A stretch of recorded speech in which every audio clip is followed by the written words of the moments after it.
Afghan Taliban Tajikistan کو تو دہشت گردی کے واقعات کے حوالے سے تعاون کی پیشکش کر رہے ہیں، مگر پاکستان کے معاملے پر مسلسل ہٹ دھرمی دکھا رہے ہیں۔ افغان طالبان کے ترکی اور قطر کی ثالثی میں پاکستان سے مذاکرات کے 3 راؤنڈز ہو چکے تھے، اور پاکستان کا ایک ہی مطالبہ تھا کہ افغان طالبان افغانستان سے آپریٹ کرنے والے دہشت گردوں کے خلاف آئیڈیالوجیکل یا آپریشنل اقدامات اٹھائیں اور افغان سرزمین سے پاکستان میں دہشت گردی کو مؤثر طریقے سے روکیں۔ لیکن افغان طالبان پاکستان کے مطالبے کو ماننے اور کمٹمنٹ دینے کو تیار نہیں ہوئے، اس لیے مذاکرات کے تینوں راؤنڈز کا نتیجہ ناکامی کی شکل میں نکلا اور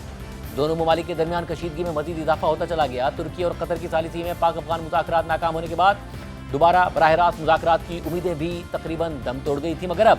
افغان میڈیا دعویٰ کر رہا ہے کہ پاک افغان مذاکرات دوبارہ شروع ہو گئے ہیں، لیکن اس دفعہ قطر یا ترکی نہیں بلکہ سعودی عرب ثالثی کر رہا ہے، اور پاک افغان وفود کے درمیان ریاض میں اہم ملاقات بھی ہوئی ہے، مگر یہ ملاقات بھی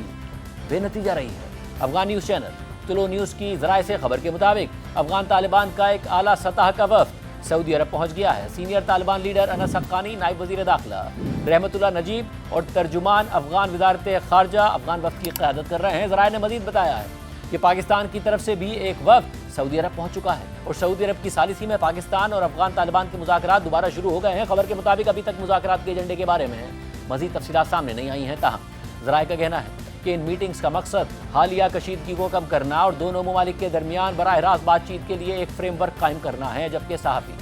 سمیع یوسفزئی کی سفارتی ذرائع سے خبر کے مطابق ریاض میں پاکستان اور سعودی عرب کے وفود کے درمیان گزشتہ رات ملاقات ہوئی ہے، جس کا مقصد اہم سیاسی مسائل اور مذاکرات کے ممکنہ راستوں پر غور کرنا تھا، مگر ذرائع کے مطابق یہ بات چیت کسی واضح پیش رفت کے بغیر ختم ہو گئی، کیونکہ دونوں فریق اپنے اپنے موقف پر ڈٹے رہے۔ تاہم مذاکرات میں کوئی پیش رفت نہ ہونے کے باوجود سعودی عرب نے اپنی سفارتی کوششوں کو جاری رکھنے اور دونوں فریقوں کے درمیان مزید بات چیت کی سہولت فراہم کرنے میں گہری دلچسپی ظاہر کی ہے، مگر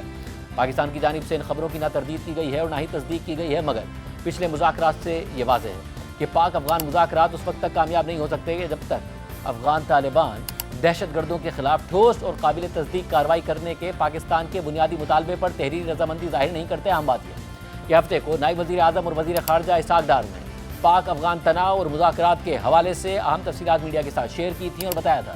کہ پاکستان افغانستان میں دہشت گردوں کے خلاف آپریشن کلین اپ کے لیے تیار تھا، لیکن قطر کی مداخلت کے بعد اس پر عمل درآمد روک دیا گیا۔